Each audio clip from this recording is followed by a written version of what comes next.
نمازی کے آگے اگر کوئی شخص جو ہے وہ گزر جائے تو اس سے اس نمازی کی نماز جو ہے وہ خراب نہیں ہوگی، یعنی فاسد نہیں ہوگی۔ البتہ اس شخص کو گناہ ضرور ملے گا، یہ گناہگار ہوگا۔ اور اگر اس شخص کو یہ پتہ چل جائے کہ یہ نمازی کے آگے سے گزرنے کا کتنا بڑا گناہ ہے، تو وہ شخص 40 سال تک انتظار کرے، یعنی یہ 40 سال انتظار وہ بہتر سمجھے گا کہ اگر میں انتظار کرتا تو میرے لیے یہ بہتر ہوتا۔ تو اس لیے نمازی کے آگے سے نہ گزرے۔ اگر کوئی شخص گزر جائے آپ کے سامنے سے، آپ نماز ادا کر رہے ہو، تو آپ کی نماز اس سے فاسد نہیں ہوگی۔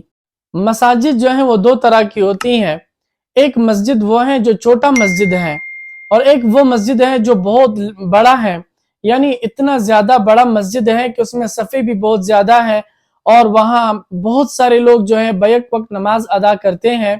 یا پھر جمعہ ادا کرتے ہیں۔ تو وہاں نمازیوں کے آگے سے بڑی مسجد میں آپ گزر سکتے ہیں۔ مثلا وہاں ایک ایسی چیزیں رکھی ہوتی ہیں کہ وہاں اب اگر انتظار کرو گے تو مثلا گھنٹہ گزرے گا لیکن آپ کے لیے جگہ نہیں بچے گا، تو وہاں درمیان میں ایسے راستے ہوتے ہیں کہ نمازیوں کے آگے سے آپ نکل سکتے ہیں۔ لیکن ایک چھوٹی مسجد ہے کہ وہاں لوگ نماز پڑھ رہے ہو، تو وہاں آپ کے لیے بہتر یہ ہے کہ آپ انتظار کریں جب لوگ نماز ختم کریں پھر آپ وہاں سے جائیں۔ اگر بڑی مسجد ہے تو آگے سے نکل سکتے ہیں۔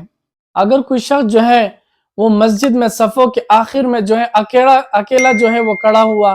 یعنی یہ چاہیے انسانوں کو کہ وہ صفیں بنا کر وہاں مسجد میں ایک دوسرے کے ساتھ کھڑے ہو جائے، لیکن یہاں ایک شخص جو ہے وہ 2-3 صف چھوڑ کر پیچھے کھڑا ہے۔ اب اس کے آگے سے گزرنا ٹھیک ہے، یعنی آگے صفیں خالی ہیں اور یہ پیچھے اکیلا کھڑا ہے، اس کے آگے سے دوران نماز آپ گزر سکتے ہیں، اس لیے کہ اب یہاں غلطی اس نمازی کی ہے کہ یہ نماز ایسی جگہ پر پڑھ رہا ہے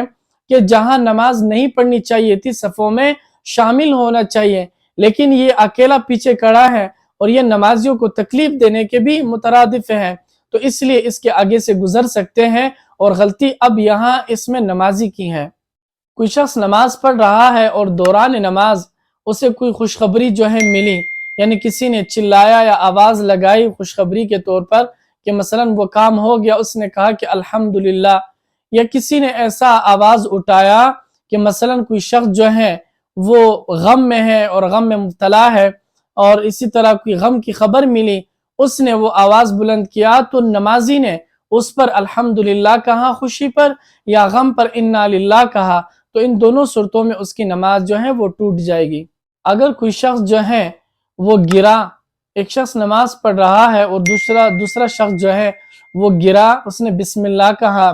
یا کسی نے کسی کے لیے دعا کی، یا کسی نے کسی کے لیے بد دعا کی، یا کسی کو چھینک آیا تو اس نے جو ہے اس کے جواب میں یرحمک اللہ کہا، یا ان دعا اور بد دعا پر اس نے آمین کہا، تو اس کی نماز جو ہے وہ فاسد ہو جائے گی۔ نماز میں اس طرح نہیں کرنا چاہیے، بلکہ خاموشی سے اپنی نماز پڑھیں۔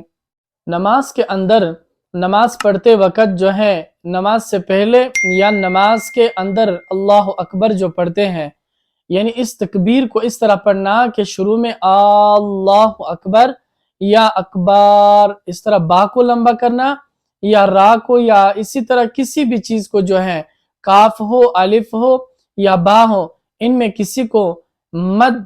زیادہ کرنا، لمبا کرنا، یا اللہ اکبر پڑھنا، اس طرح پڑھو گے تو نماز آپ کا فاسد ہو جائے گی۔ بلکہ آپ کے لیے بہتر یہ ہے کہ اس طرح سمپل پڑھے اللہ اکبر، اس طرح نہ پڑھے کہ اللہ اکبر، یا اس طرح کسی بھی لفظ کو مد کی طرح اونچا کرو گے، زیادہ کھینچو گے تو آپ کی نماز جو ہے وہ فاسد ہو جائے گی۔ ایک شخص نماز پڑھ رہا ہے اور وہ قبلے کی طرف اس نے منہ کیا ہے، اب وہ نماز کے اندر ہی چل رہا ہے، اسے پتہ نہیں چل رہا کہ میں آنکھیں بند کی ہے یا کوئی اس طرح مسئلہ ہے، وہ آہستہ آہستہ چلتا جا رہا ہے یہاں تک کہ سجدے کی جگہ سے وہ آگے نکل چکا ہے، تو اس کی نماز جو ہے وہ فاسد ہو جائے گی۔ اگر وہ سجدے کی جگہ سے آگے نہیں گیا بلکہ یہاں تھوڑا سا چلا تو پھر نماز کوئی حرج نہیں ہے، نماز نہیں فاسد ہوگا۔ اگر اتنی مقدار جو ہے یعنی سجدے کی جگہ سے سبقت حاصل کر لی، آگے چلا گیا، تو اس کی نماز فاسد ہو جائے گی۔